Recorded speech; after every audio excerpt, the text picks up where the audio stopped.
Abra comigo a sua Bíblia, por gentileza, no profeta Ezequiel, capítulo de número 22. Profeta Ezequiel, capítulo 22, versículo... Pastor Alex, por favor, pastor.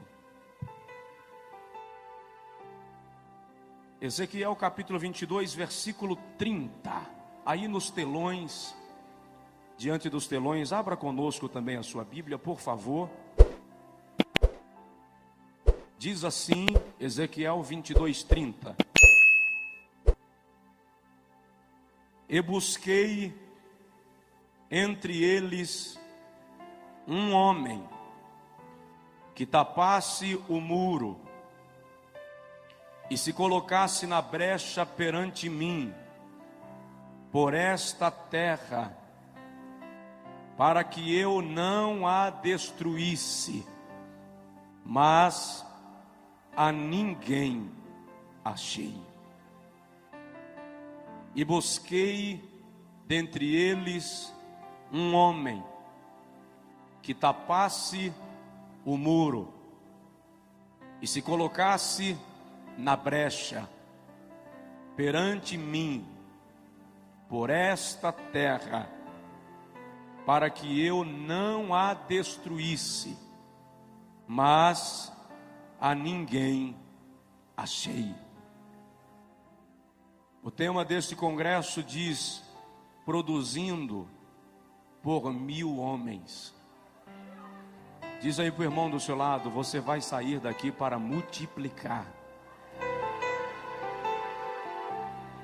Levante a sua mão comigo assim, por favor, e diga comigo: Senhor Deus, eu quero que a tua palavra seja profecia para a minha vida, e eu te darei a honra e a glória para sempre. Amém. Antes de sentar, dá uma cotoveladinha no vizinho e diz para ele: dar glória a Deus aqui é de graça.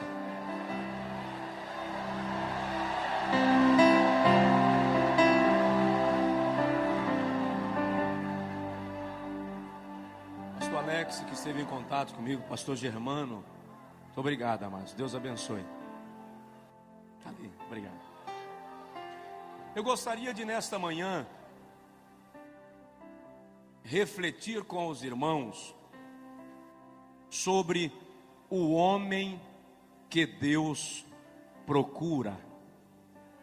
O homem que Deus procura.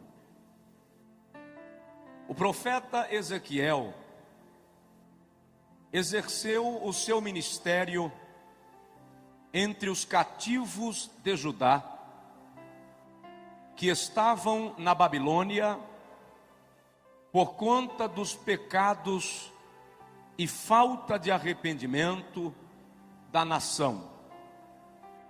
No capítulo 3 do livro do profeta lido, quando o Senhor Jeová o chama para profetizar ao povo, o Senhor também deposita sobre Ezequiel um grau de responsabilidade, na qual o Senhor diz ao profeta: se eu te mandar falar a alguém sobre o seu pecado, e tu não falares, e ele morrer na sua transgressão, o seu pecado ou a sua alma eu requererei de ti.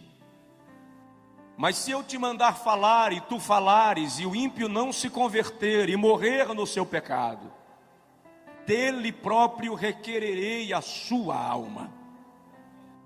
O capítulo 22 de Ezequiel, precisamente, retrata-nos um dos momentos mais caóticos da história de Judá e expressa-nos um desalento divino. Quando Deus faz uma observação em todo o contexto judaico, em busca de alguém que pudesse representá-lo diante do povo, e que pudesse representar o povo diante dele.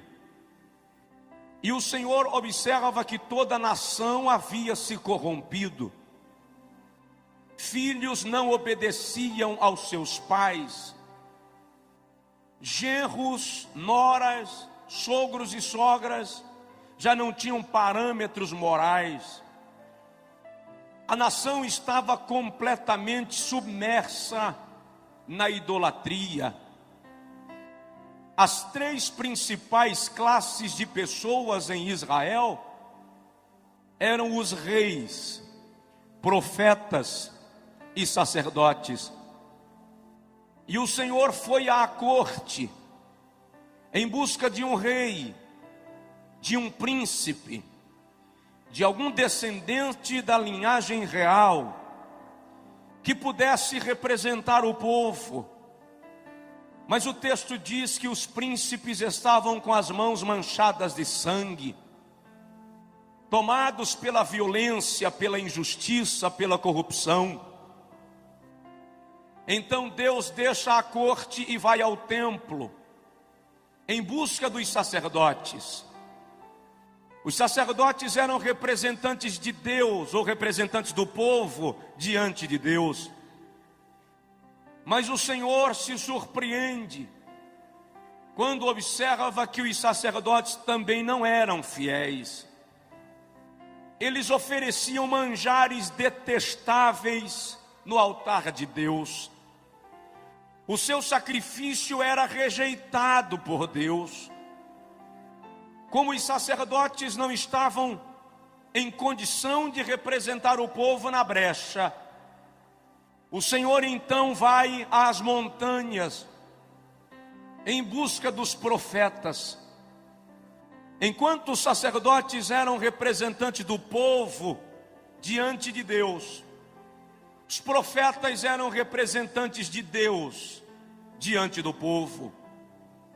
Mas o Senhor observa que os profetas eram mentirosos, transmitiam mensagem a bel prazer, para agradar as pessoas que lhes ouviam.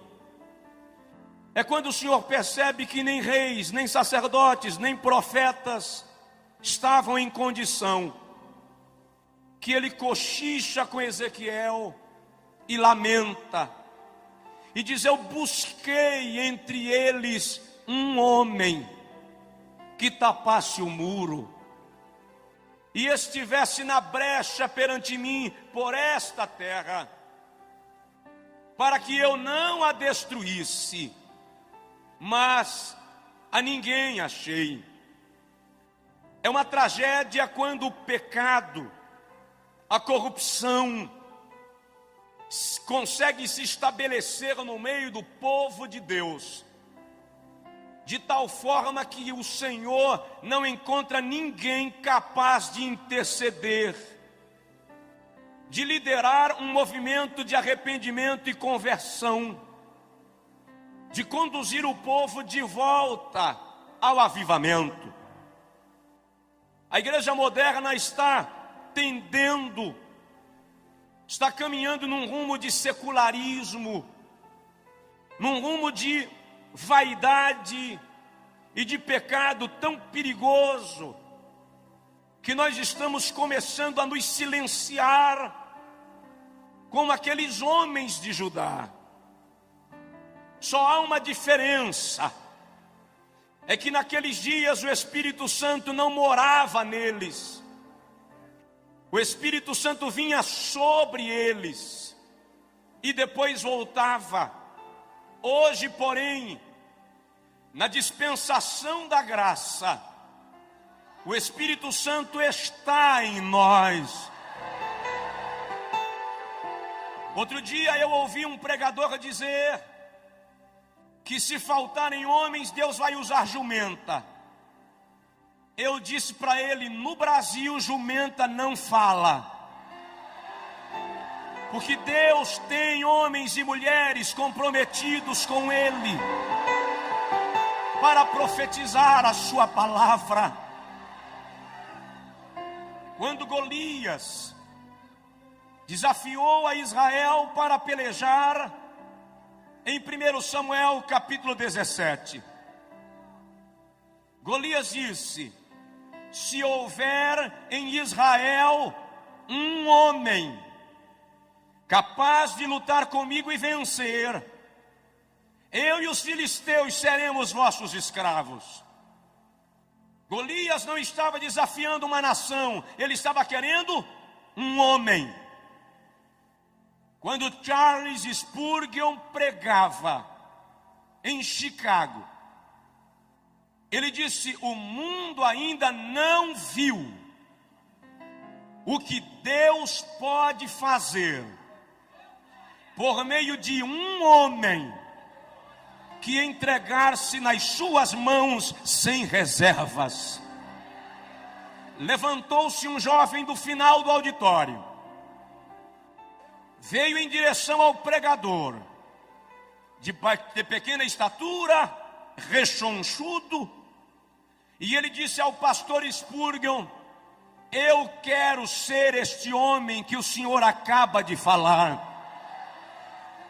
Spurgeon orou por ele.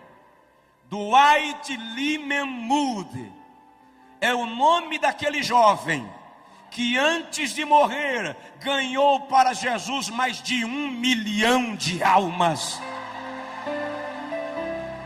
Deus está procurando um homem. Quando a seleção brasileira vai jogar, o Brasil para. Se for final de Copa, as fábricas fecham mais cedo.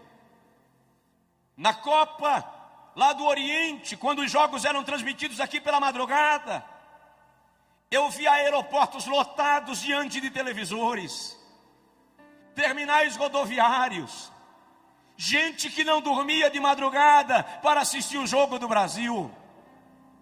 Se 11 homens atrás de uma bola conseguem parar uma nação, imagina uma igreja cheia do poder de Deus, o que é capaz de fazer. Ei, macho, rei macho de cova. Deus está procurando alguém. Mas que tipo de homem Deus procura? Procuraria Deus um galã para representá-lo nos púlpitos das igrejas? Não, absolutamente. Deus não é diretor de novelas. Procuraria Deus um homem esteticamente perfeito para representá-lo? Não. Deus não é estilista. O homem que Deus procura, em primeiro lugar, tem que ser arrependido como Isaías. Quando o profeta Isaías escreve o capítulo 6, ele diz: no ano em que morreu o rei Uzias, eu vi o Senhor em um alto e sublime trono, e a orla do seu manto cobria os umbrais, e a casa se encheu de glória. E Isaías diz: eu vi serafins. A palavra serafins significa ardentes, aquele que está em chamas. E Isaías diz que os serafins com 2 asas cobriam os rostos em reverência à santidade de Deus. Com 2 asas cobriam os pés em reverência à missão da igreja. E com 2 asas voavam numa disposição de servir. E diziam: Kodesh, Kodesh, Kodesh Yahvé Sabaoth. Santo, Santo, Santo é o Senhor dos exércitos. Aqui e nos auditórios anexos do telão, levante a mão comigo, por favor. Vamos juntos. Santo, Santo, Santo é o Senhor dos exércitos.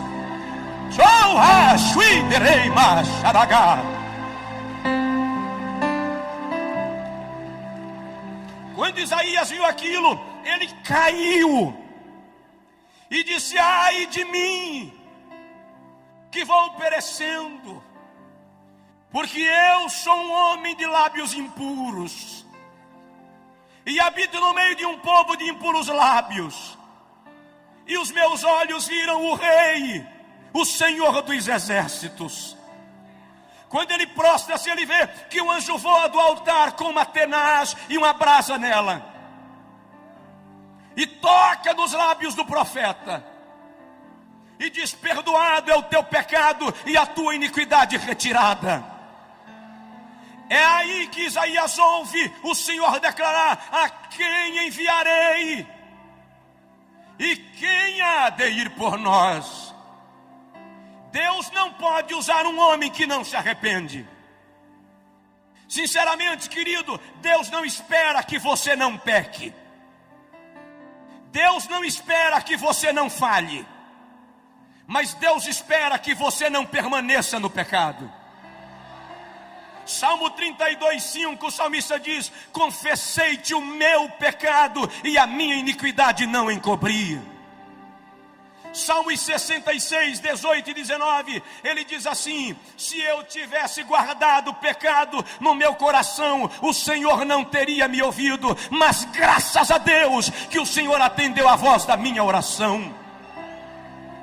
Nós estamos vivendo dias distintos de Deus, que o Espírito Santo vai gerar na igreja uma sede de pureza, de santidade, que vai fazer com que o pecado comece a sair de entre nós. Ninguém se engane, a figueira vai balançar, o dono da casa vai varrer a casa, e vai achar a dracma perdida, e vai nos comprometer mais com ele.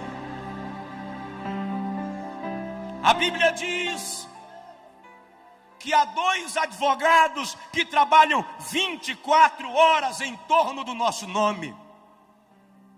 Está escrito em Apocalipse capítulo 12, versículo 9, que Satanás, de dia e de noite, nos acusa diante de Deus. Mas está escrito na primeira epístola de João, capítulo 2, versículo 1, que se pecarmos, temos um advogado perante o Pai, Jesus Cristo, o justo. E eu entendo, é possível que hajam advogados aqui. Eu entendo que quando Satanás chega lá em cima e diz: meritíssimo juiz, o Josué falhou. Olha, aquele homem lá que pastoreia, aquela pastora, aquele jovem, ele infringiu tua lei, é réu de juízo. Quando o juiz pega a sentença e olha, o nosso advogado de defesa bate a mesa e diz: protesto meritíssimo, eis nas minhas mãos marcas dos cravos, e do lado marca da lança, por onde derramei sangue para purificar este homem, essa mulher. Dá uma sacudida no teu vizinho e diz para ele: alegre-se, Jesus lhe perdoou. Alegre-se, Jesus lhe perdoou. Ora madre de baixo e derramando managá. Obrigado. Segundo lugar, Deus está procurando um homem quebrantado como Jeremias. O Senhor não suporta dividir sua glória com ninguém. A glória é uma propriedade exclusiva de Deus. Salmos 51, 17, o salmista diz: o sacrifício aceitável a Deus é um coração quebrantado. E a um coração quebrantado e contrito, tu não desprezarás, ó Deus. O vocábulo quebrantado ali vem do hebraico dakar e significa esmiuçar, fazer virar pó, anular. É o homem descer do pedestal, perder a pose, deixar de ser centro e se render à plenitude de Deus.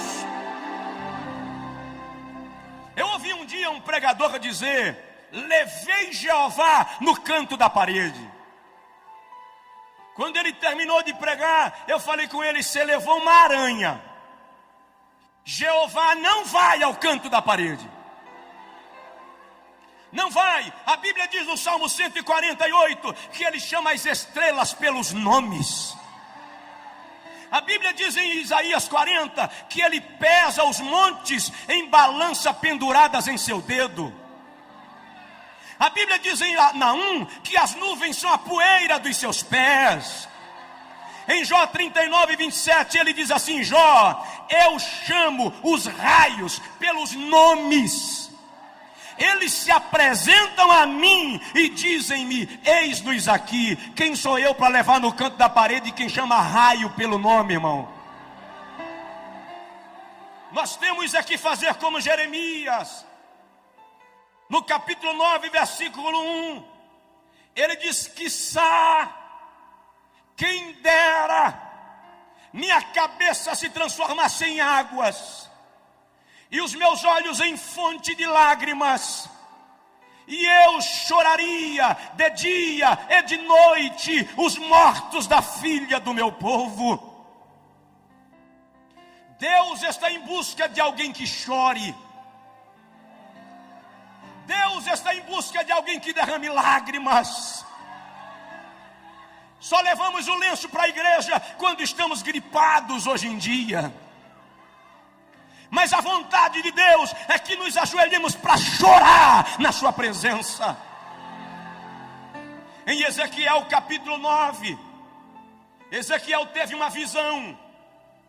Ele viu homens armados entrando em Jerusalém.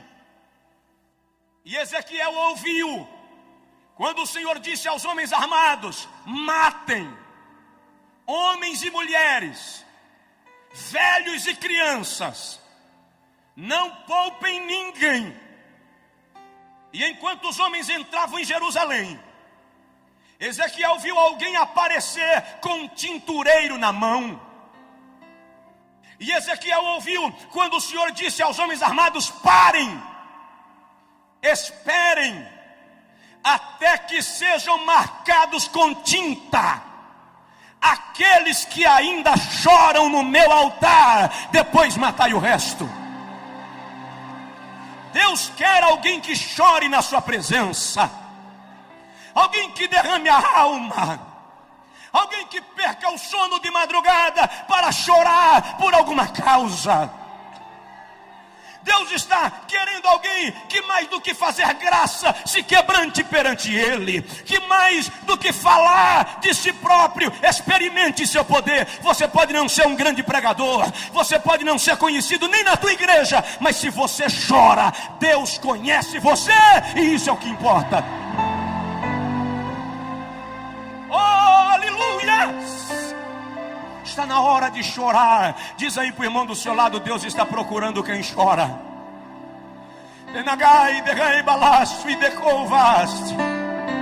Romanos 12:15, a Bíblia diz: chorai com os que choram. Quantas vezes você está em casa e alguém precisa de oração e Deus quer você para orar? Minha esposa estava grávida, 8 meses de gestação. Na madrugada de 23 de agosto, ela acordou sentindo dores de parto. Eu levei-a ao hospital da pequena cidade onde morávamos na época, em 96. Quando eu cheguei lá, a chefe de enfermagem disse: pastor, tira ela daqui, leva para outra cidade vizinha, Jacobina, porque aqui não resolve. Quando eu cheguei lá, a médica que havia acompanhado o período pré-natal me disse: tem que interná-la agora. Enquanto eu preenchia a ficha de internamento, a bolsa do líquido amniótico rompeu. A hemorragia começou. Em menos de 30 minutos a médica me disse: eu preciso fazer um parto cesáreo para salvar a mãe, porque a criança já morreu, não tem mais chance. Eu fiquei atônito.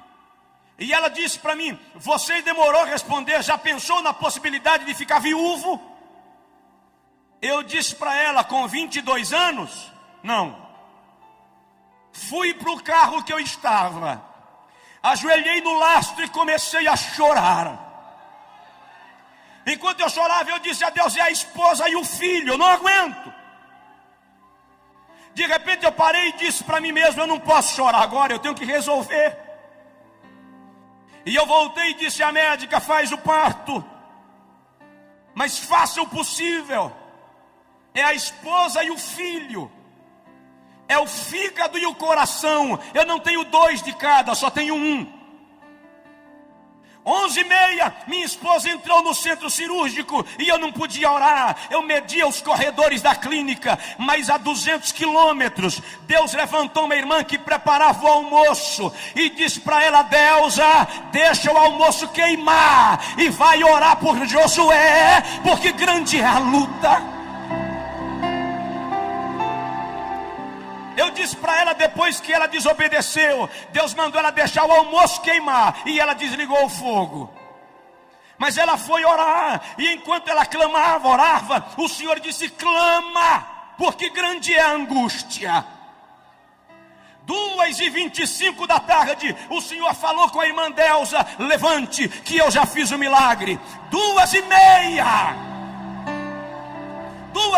o pediatra saiu do centro cirúrgico e ele não falava, ele gritava. Ele dizia assim: Deus está nesse lugar, Deus fez um milagre, Deus fez um milagre.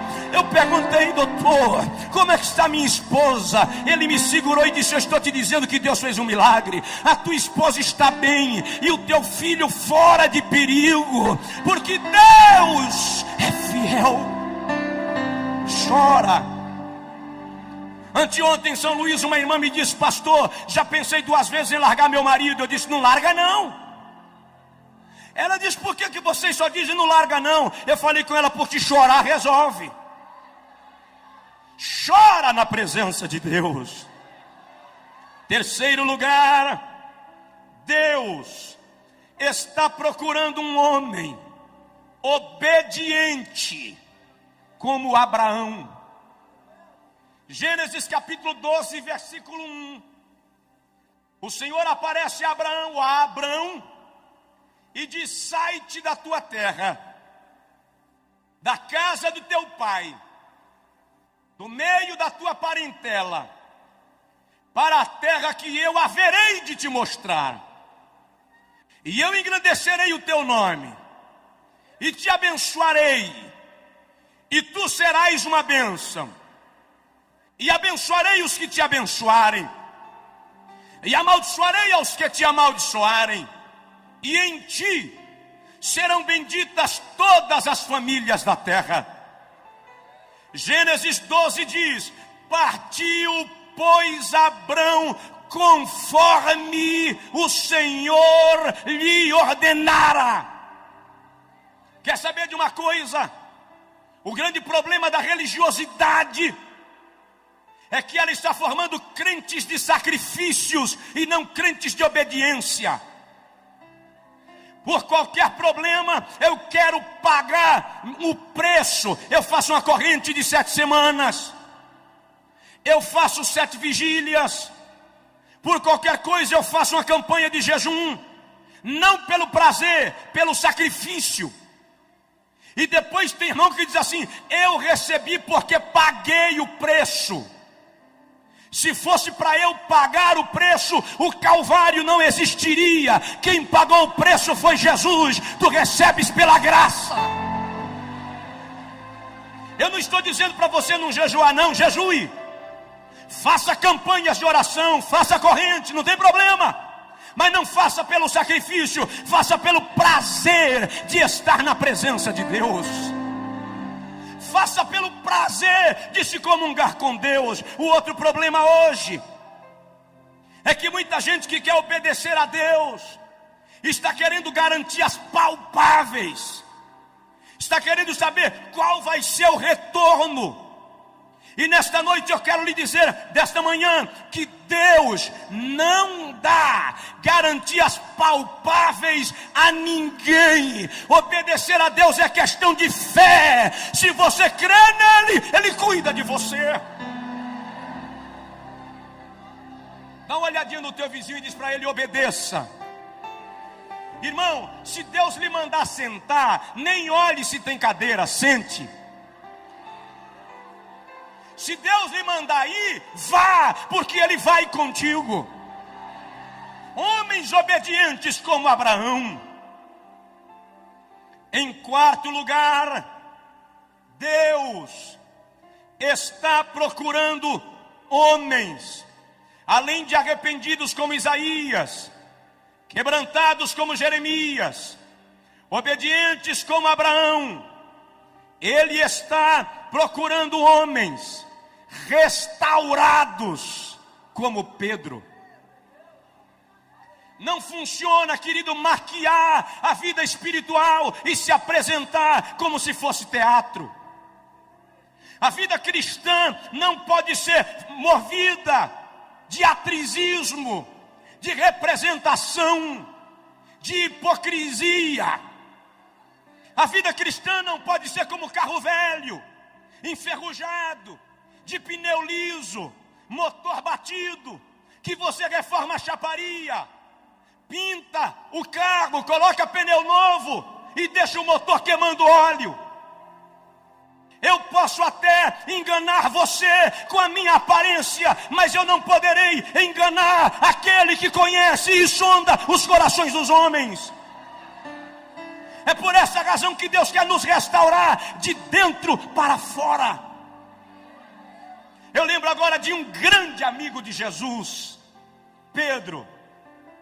Pedro falhou feio com Jesus. Jesus estava sendo julgado e Pedro estava se aquecendo lá fora.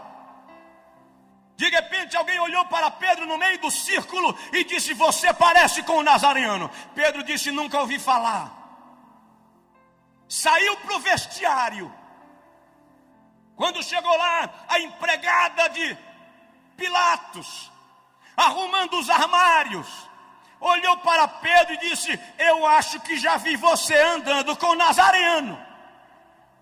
A Bíblia diz, Lucas diz, que Pedro saiu resmungando, reclamando. Eu imagino Pedro nervoso, dando tapa na parede. Enquanto ele passou reclamando, alguém disse: a tua fala te condena. Crente até nervoso parece crente. Lucas diz que quando Pedro negou a terceira vez, só Lucas dá esse detalhe, ele diz que Jesus olhou para Pedro. Jesus não disse nada, apenas olhou para Pedro. O olhar de Jesus arrebentou Pedro. E Pedro foi chorar amargamente. Andei com ele 3 anos e o neguei.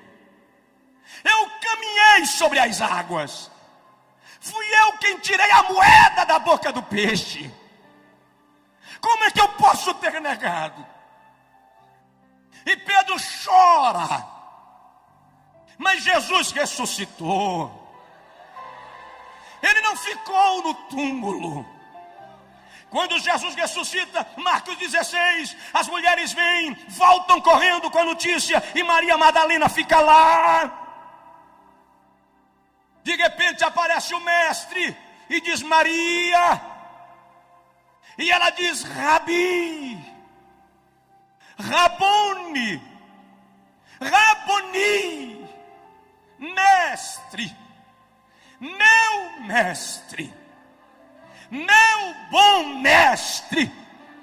E Jesus diz: não me toca, Maria, vai para lá e diz aos meus discípulos e a Pedro que eu vou para a Galileia. Por que Jesus disse e a Pedro? Por que não e a João, que ficou ao pé da cruz até a última hora? Porque Jesus sabia que Pedro não teria coragem de encará-lo. E eu imagino Maria chegar na reunião dos 12 e dizer: olha, eu vi o mestre. Ele me disse que é para a gente ir para Galileia, que lá ele vai conversar com a gente. E você, irmão Pedro, sim, irmã Maria, Jesus disse que você não pode faltar lá.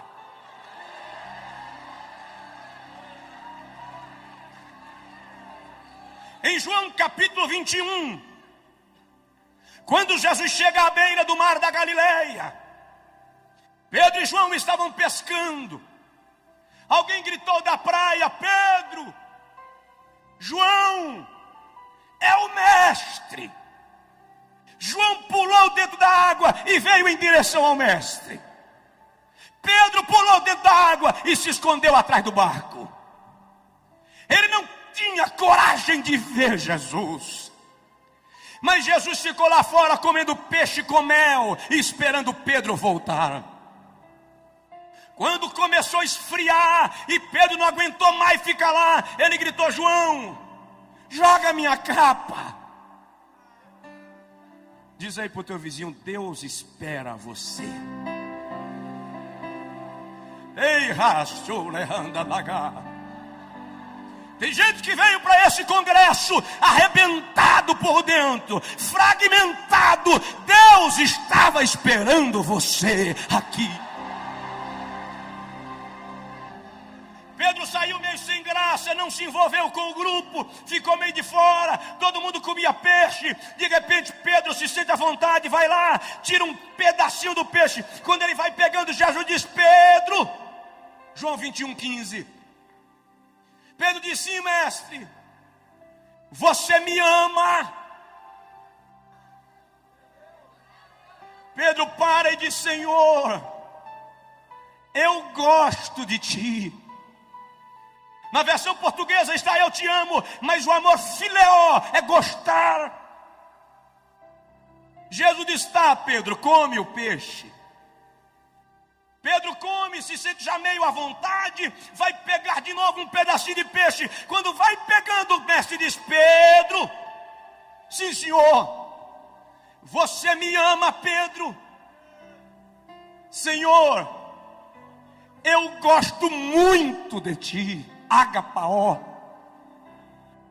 Come, Pedro. E Pedro vai comendo e vai se envolvendo. Quando ele vai de novo, o mestre diz: Pedro, sim, Senhor, você me ama. A Bíblia diz que Pedro entristeceu-se. Mas aquela tristeza é porque Jesus atingiu a ferida de Pedro. Jesus chegou no problema de Pedro. Ele tirou o cascão. Pedro olhou para o mestre e disse: Senhor, tu sabes que eu te amo. Jesus estava restaurando Pedro. Jesus estava refazendo a vida de Pedro. Depois é Pedro que aparece em Atos 3,19, num dos versículos mais belos das pregações de Pedro, quando ele diz: convertei-vos, e virá os tempos do refrigério.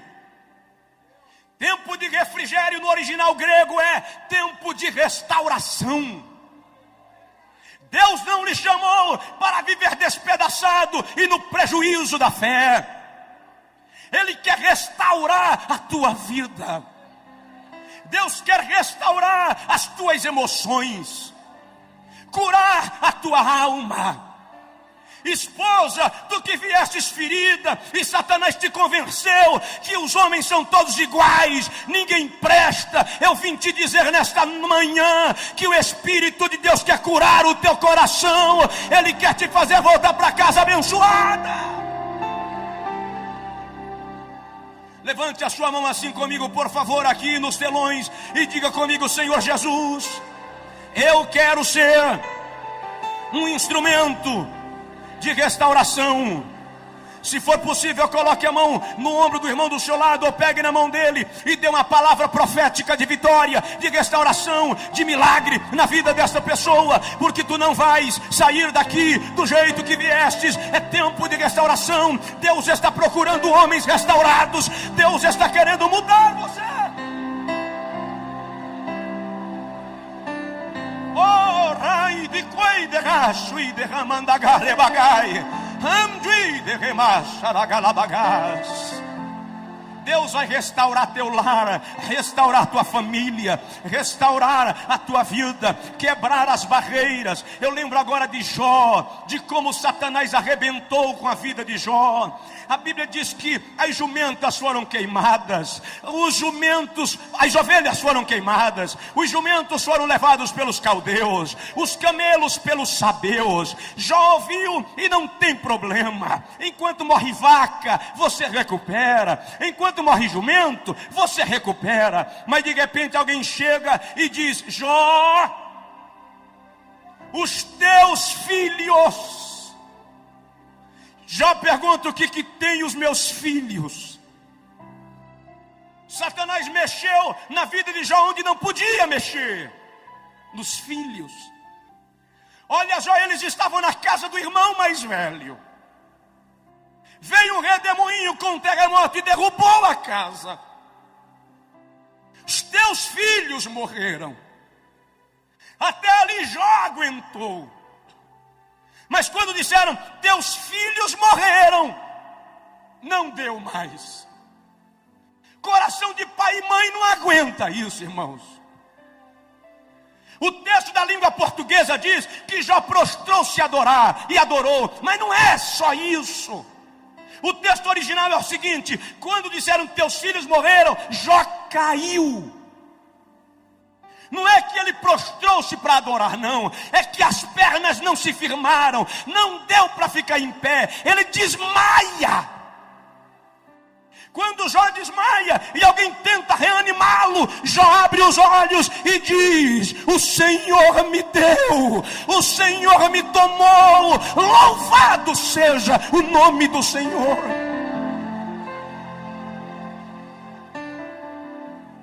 Depois Satanás fere a Jó de úlceras malignas, da planta do pé à cabeça. No capítulo 6, Jó diz que até na sua boca haviam tumores purulentos. De repente Elifaz chega e diz: Jó, eu tive um sonho pavoroso. Eu vi um bicho, Jó. A fisionomia eu não discerni, mas era um vulto. Capítulo 8. E eu me amedrontei, e os meus cabelos se arrepiaram. Quando Satanás viu que Jó não blasfemaria, ele disse ao anjo da morte: ronda, Jó. Não tem macho que não estremeça quando o gelo da morte lhe bate o corpo. Quando Jó sentiu o gelo da morte, capítulo 13, versículo 15, ele diz: ainda que ele me mate, eu ainda esperarei no Senhor.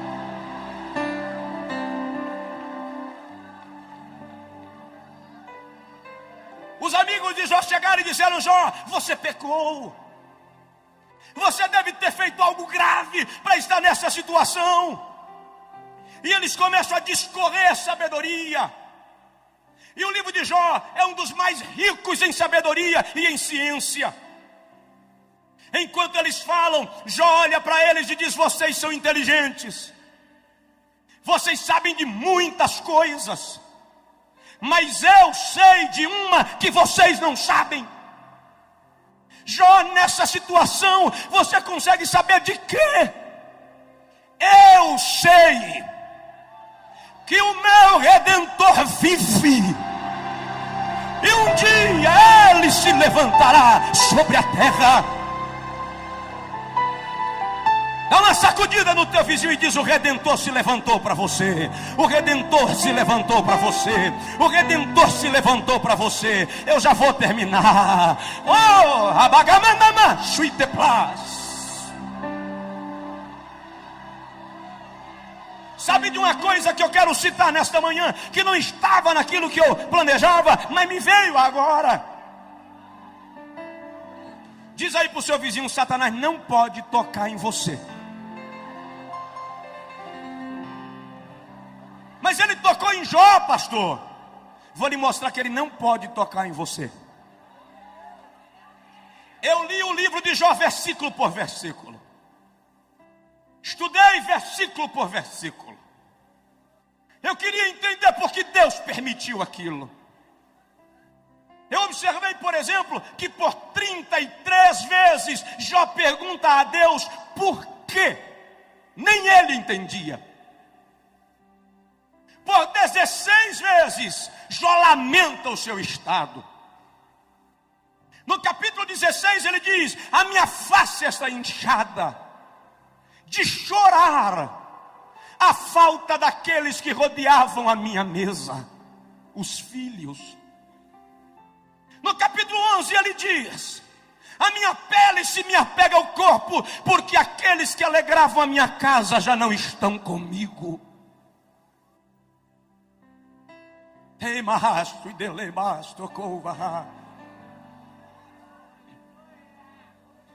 Mas no livro de Jó só tem uma reclamação.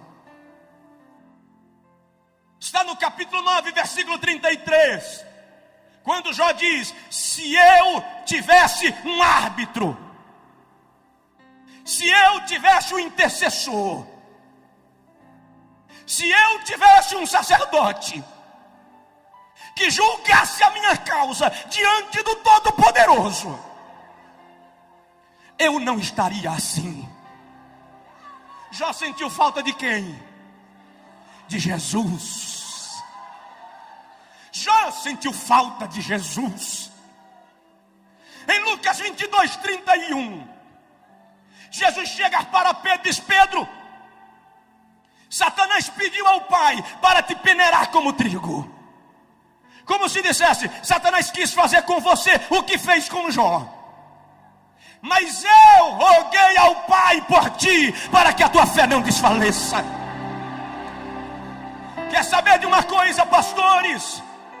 Quando Satanás chega lá em cima e diz: Jeová, eu quero dar uma sacudida no pastor Jerônimo, eu quero dar uma balançada no Josué, eu quero pegar aquela pastora e passar rasteira nela, Jesus atravessa na frente e diz: Pai, ele não, Pai, ela não, porque são meus e eu tenho compromisso com eles. Fica de pé, por favor, em nome de Jesus. Lei, Pai, derramai, decova, xaragalabagobe, cachute, plast. Dá um abraço no teu vizinho, se possível, um aperto de mão, e diz para ele: Satanás não vai tocar em você. Satanás não vai tocar em você. Satanás não vai tocar em você. Oh, rei, beguei de gacha da gaci pecante unai. Nos telões, nos auditórios anexos, é tempo de restauração, é tempo de vitória.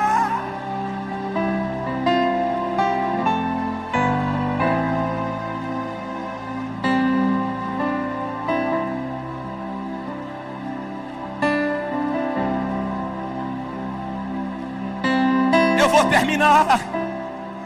Deus procura um homem adorador como Davi.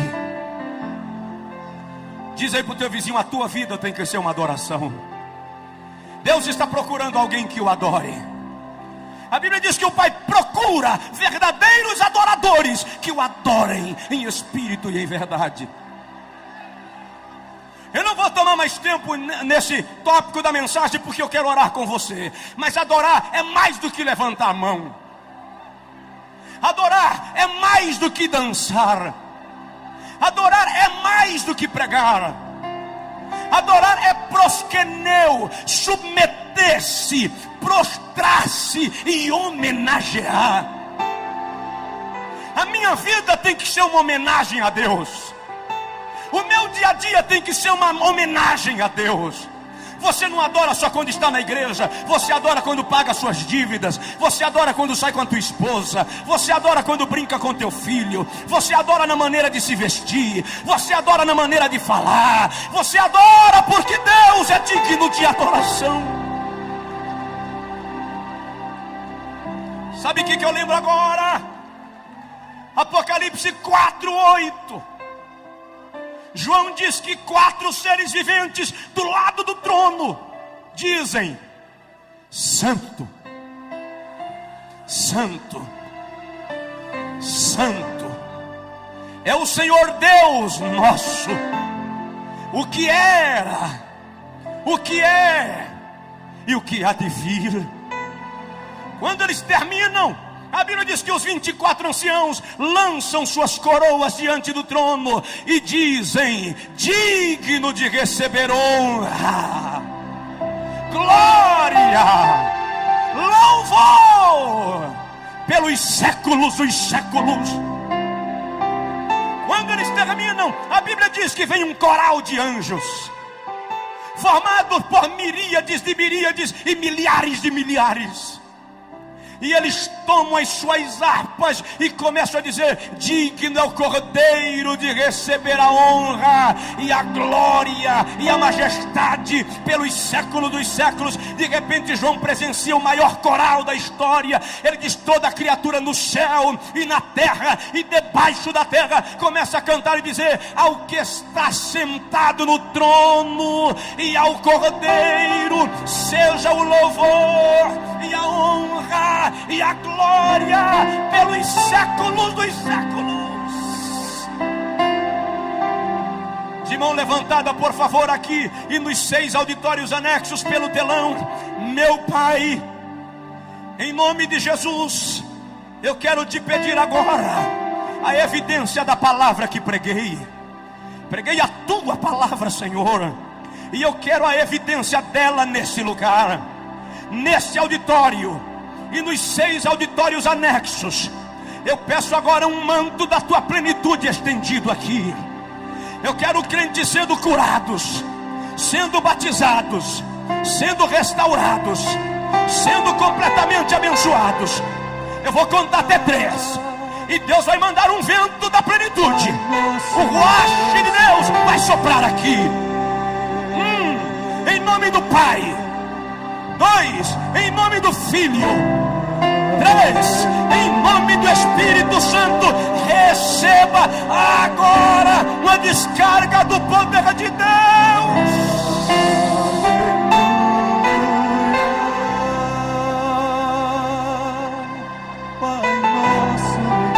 Era bagai, de quem o te faça da garabaga. Deus está procurando um homem. Deus está procurando você. Ele te encontrou hoje de manhã. Receba a graça.